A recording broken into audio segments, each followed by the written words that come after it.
Today we will talk about the coupling tree or the splitting tree. So some people call it the coupling tree or the splitting tree as well.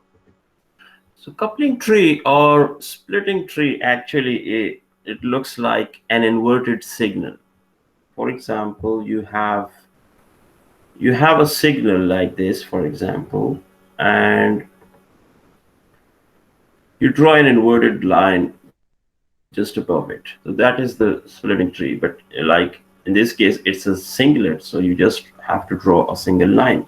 But a splitting tree is for signals that are split. So if you have a doublet, like for example this one, so then you have to, of course, draw two lines above it and close it like this, right? So you can see that it just looks like an inverted signal. So splitting tree can be drawn above the signal, and it represents the splitting pattern as well as the relative intensities of the signals of the peaks in a particular signal.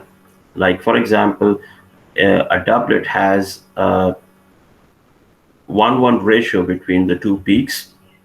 So the splitting tree that is drawn for a doublet will also have the two peaks or the two lines with equal lengths, right? So it represents the multiplicity. You can see that this splitting tree comprises of two lines, and it also represents the relative intensity of the peaks in the signal. All right, so let's see some conditions, some hypothetical situations, and try to draw the splitting trees for those protons.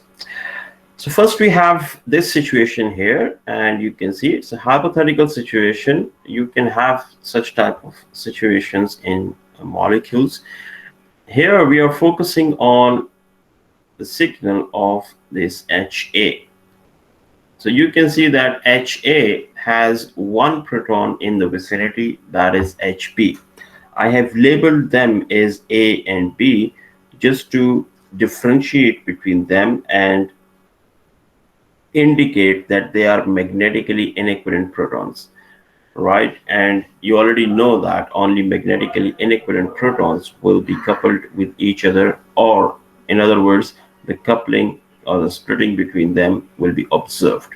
Those which are magnetically equivalent will not show any coupling, or the coupling between them will not be observed. So these labels A and B are just to indicate that they are magnetically inequivalent protons. They may be or may not be chemically equivalent, but of course they are magnetically inequivalent, right?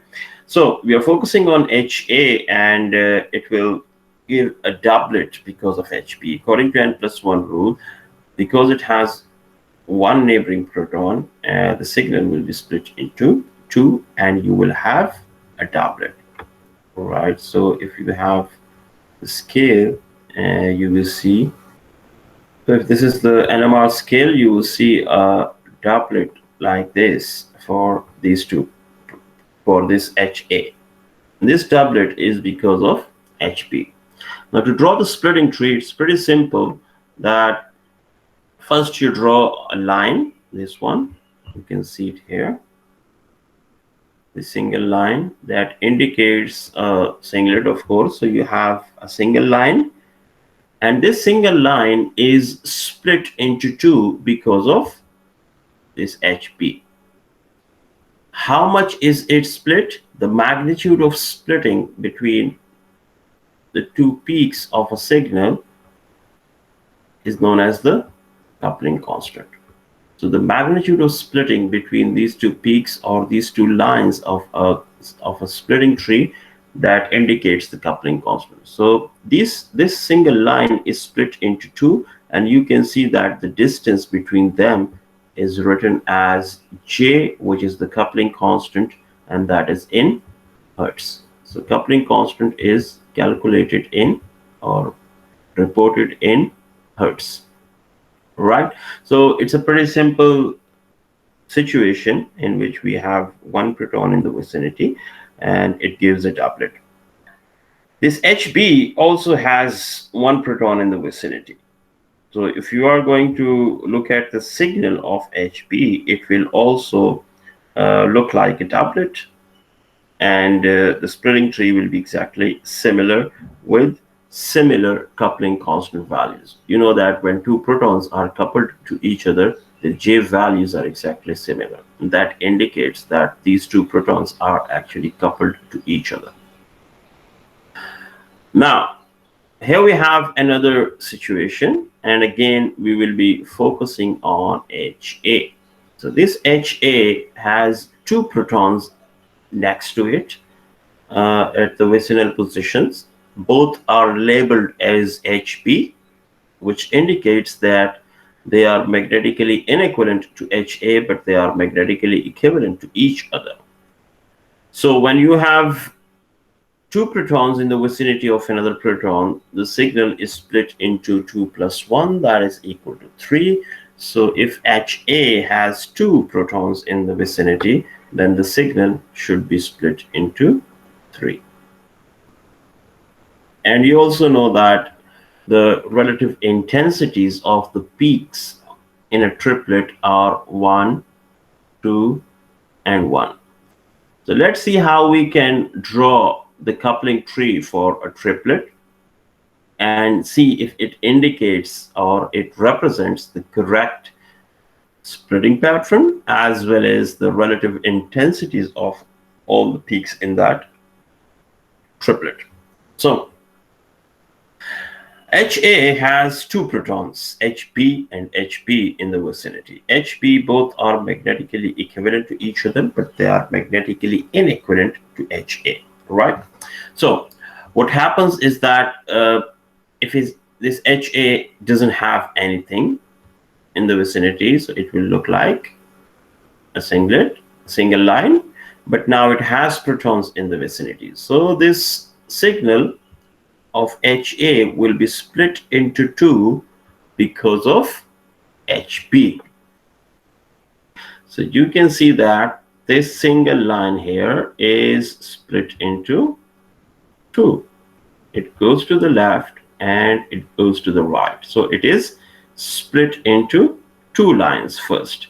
The splitting or the distance between these 2 lines is known as the coupling constant value, and it is given in J or in Hertz.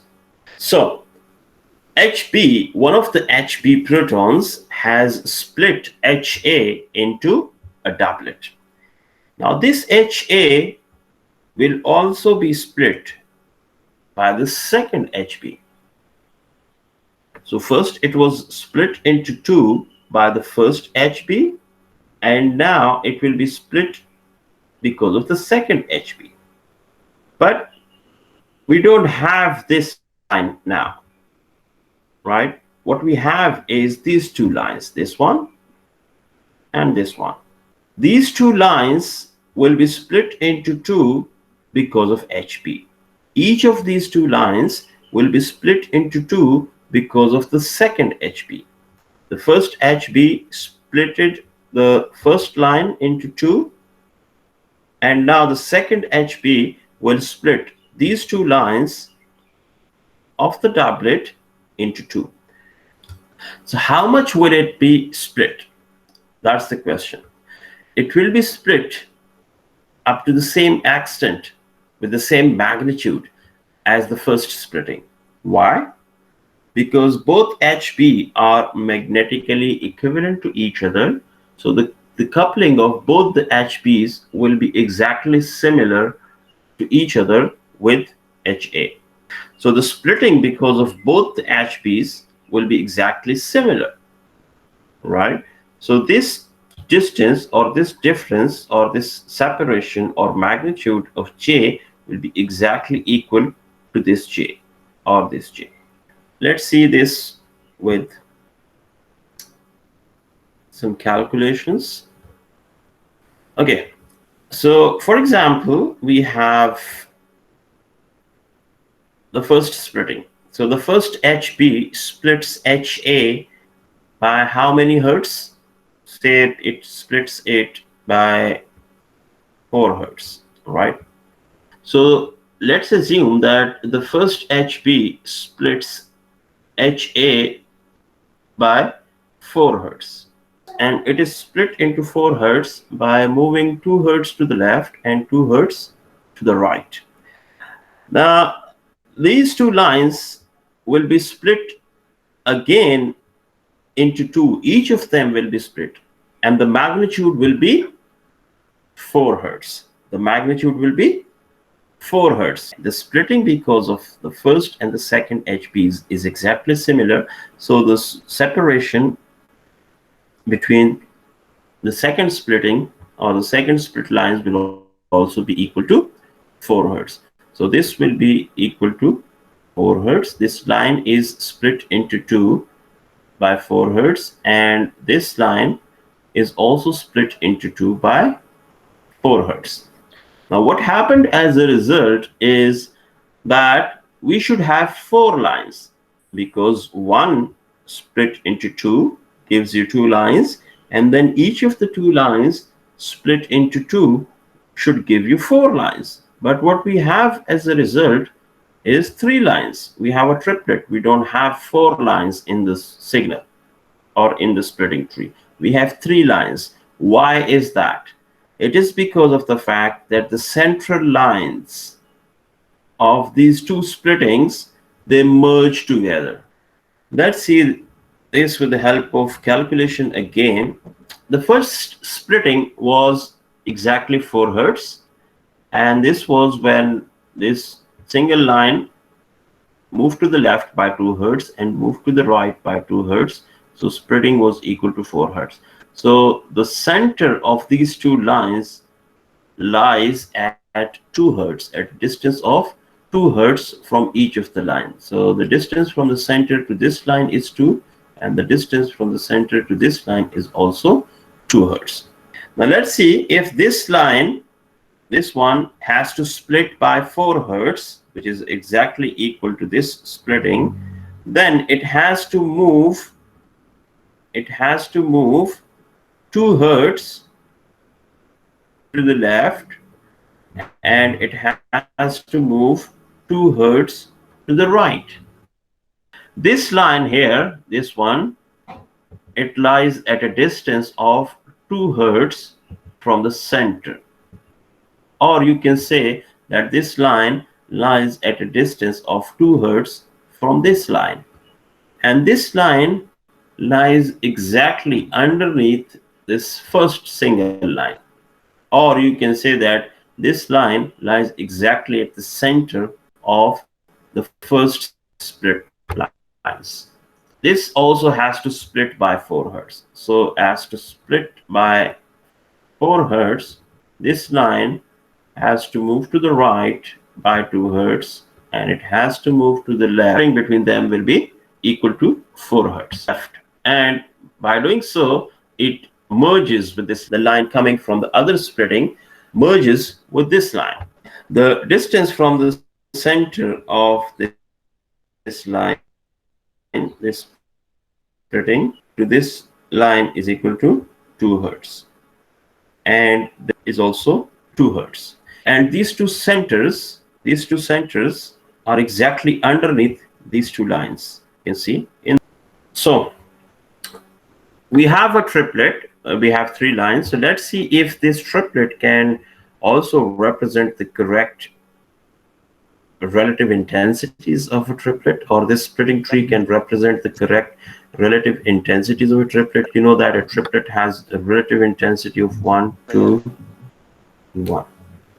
You can see that this line here represents the first line of this triplet, right? This line represents the third line of the triplet, and this line in the center, it represents the central line of the triplet, or the central peak of the triplet. But if you look at these lines, the central line has 2 lines merged in it. This line, the central line, has 2 lines merged into it, and that is why the intensity is twice as the first and the third line. The central line has a double intensity. than the first and the third line because they do not have anything merged into it, but the central line has two lines through. That is why the relative intensity is twice as that of the first and the third line. Let's move on to the third one, the quadrate. If a hydrogen, that is Ha, has 3 protons in the vicinity, and you can see that all of the 3 are labeled as Hp, and it indicates that they are magnetically equivalent to each other but different from Ha. So if 3 protons are present in the vicinity, the signal will be split into 4 according to n+1 rule, right? So Ha will be split into 2 because of the first Hp. So here we have a single line, starting with a single line. The signal is split into 2 because of the first Hp, right? And this magnitude of separation is equal to J hertz. So now we have these 2 lines, right? Then these 2 lines will be split into 2 because of the second Hp. So we have these 2 lines, and these will be split into 2. Each of them will be split into 2 by the same, exactly the same magnitude as the first one. So when that happens, as we have seen in the triplet, the central lines merge together. So now we have how many? 3 lines. And now this Ha will be split into 2 because of the third Hp. So what we have now is these 3 lines, 1, 2, and 3. And these 3 lines, each of them will be split into 2 because of the third Hp. So this one splits into 2, this one splits into 2, and this one splits into 2. But again, the magnitude of separation, the splitting, will be exactly equal to the first 2 splittings. So that is why this splitting will cause this line to merge here. So this line here merges with this one. So in total, तो आपके पास 6 lines होनी चाहिए थी, but in the end we have 4 lines, right? And this is because of the fact that the lines merge together. Now let's see the relative intensities. All right, so let's see if this splitting tree represents the correct relative intensity of a quadrate. So this is how a quadrate looks like. All right. So the relative intensities are 1, 3, 3, and 1, as we have discussed earlier, right? So you can see here the first line, it does not have anything merged with it. So the relative intensity is 1. The last line has nothing merged in it. So it will be exactly equal to the first line, that is 1. This second line has how many signals, or it is a resultant of how many mergings, right? You can see that here these 2 lines merge together, so the intensity increases to twice, and then this line, जो कि already double intensity के साथ है, this line merges with this line. So in fact, this line has 3 lines merged into it. 1, 2, and then 3. So there are 3 lines merged into this line. So the relative intensity is 3 times as that of the first one. And same is the case with this line. It has 3 lines merged into it. So the relative intensity of these lines in the quadrate is also equal. Get the splitting pattern, or the coupling tree shows the splitting pattern, the relative intensity of the different peaks of these multiplets. Let's see if it is useful in calculation of coupling constant. So in the next class, we will discuss a couple of more situations, and then we will also discuss how you can make use of the splitting tree to calculate coupling constant as well. Right? So thank you so much for today.